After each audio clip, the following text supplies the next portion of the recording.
Hello, folks, and welcome to the show. This is Frank Smith III, the comic book nerd, here with another episode for you. Okay, so before I get started, I'm going to let you know that back in, 80-something, I was at Big Mama's house, not grandmother, Big Mama. That was my mama's mama. Big Grandma was my daddy's mama. And I heard a commercial. I watched a commercial about the subject I'm about to talk about. And I remember the song. It was a sing-along. And I had to be 11 or 12 years old, but I remember this. So I'm going to sing it to you right now to the best of my ability. This was a commercial for an album. We'll get to what I'm talking about in a second, okay? All right. Once there was a fine magician. He could do the greatest tricks. But he was a little lonely, so he thought he'd make some little friends. You guys know what I'm talking about? Do you remember that commercial? Ugh, yeah, I remember that commercial. And the subject matter I'm about to talk about started in 1958, okay? By a guy named Payo. Familiar yet? Okay, let's just get straight to it. Who I'm talking about is the Smurfs. Okay? The Smurfs. Remember? La la la la la la la la la la la. Yeah. Okay, whatever.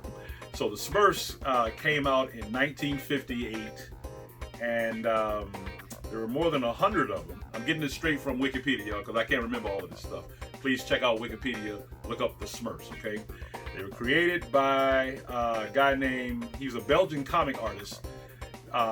His name was Payo, but that was his pen name. His real name is Pierre Coliford. In 1958, they were part of, the Smurfs actually appeared in this, Johan and Peewit. All right, now I probably said it wrong, forgive me. But anyway, the point is here, I have all 3 Marvel issues of the Smurfs. There's number 1, there's number 2, and there's number 3. Now, that song that I sang earlier, that was actually from 1979 when they were promoting the Smurfs. The Smurfs were extremely popular, especially in the 80s. They had their own cereal. They were McDonald's meal. Let's see if I can remember how some of the main Smurfs. Let's see. There was Papa Smurf. He had a beard, white beard. Smurfette was the only female around until the second season when they brought in another young female. There was Brainy Smurf. There was Hefty Smurf. He was like the jock. There was Jokey Smurf. He always came around with an exploding present. I have a present for you. And the Smurfs would be dumb enough to open it, and it would explode in their face. He was a prankster. Let's see, who else? What was the one who invented stuff? Inventor Smurf? I don't remember. They were kind of like the 7 Dwarfs, but it was like 100 of them. Anyway, they all wore white hats, white boots, and they were blue. And they lived in the Smurf village, and you couldn't even find it. But there was one human who was always trying to find it. His name was Gargamel. He had a pet cat named Azrael. And Gargamel wanted to capture the Smurfs and turn them to gold or something like that. I can't remember. Anyway, Marvel did a series called Smurfs because they were popular. They wanted to jump on the Smurf bandwagon, and they did 3 episodes, three issues. The artwork was pretty good. Let's open up book number 1. It was the 80s, okay?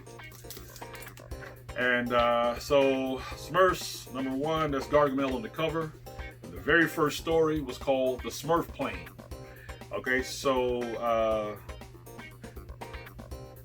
I don't know the name of the Smurf who actually made it, because it doesn't show that. But he was, let's see, who knows what his name was.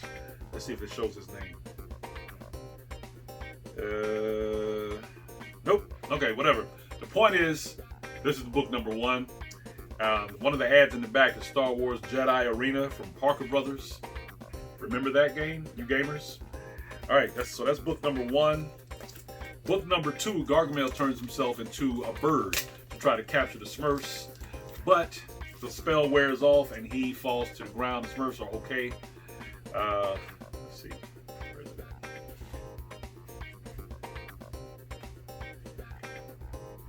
This is what he did to make himself a bird. 3 drops of starling glanders, the zest of a peacock strut, powdered harpy feathers.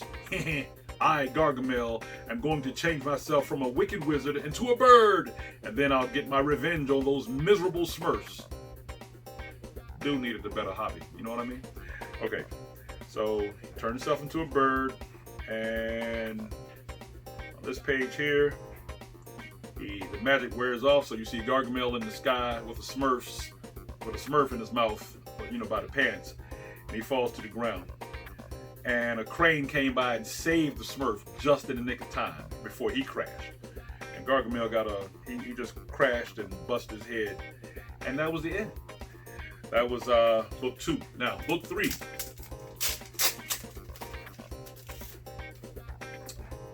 Book number 3. Jokey Smurf is doing too many jokes. So I think what happens, oh, I know what it is.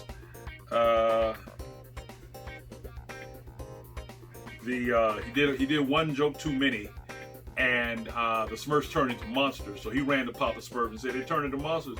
And then Papa Smurf made him say, look, he made him sign something. Don't do it again, and maybe we can turn them back. So he agreed not to do it again. And the Smurfs turned back to regular Smurfs. But then as time passed, the Smurfs realized that they were bored and they needed Jokey. Okay, they needed Jokey. So Papa Smurf said, Jokey, I'm going to tear up the contract, the agreement. And he tore it up, and then things were back to normal. So those are my 3 issues. I got so many issues. But these are the 3 books that the Smurfs had from Marvel Comics. Book number 1, book number 2, and book number 3. And to summarize, the Smurfs first came out in 1958. The TV show was a Hanna-Barbera thing from 1981 to 1989. I graduated in 1989. The Smurfs have been around, okay, and they're still popular now for the younger kids. You know, they did a movie in 2016? I'm not sure. I didn't watch it, but I got a 7-year-old. I think he saw it. And I think they're going to do a new movie. It says so right here. The Smurfs, a new touch of blue. It's supposed to come out this year. So show your kids the Smurfs. Go to Wikipedia and check them out.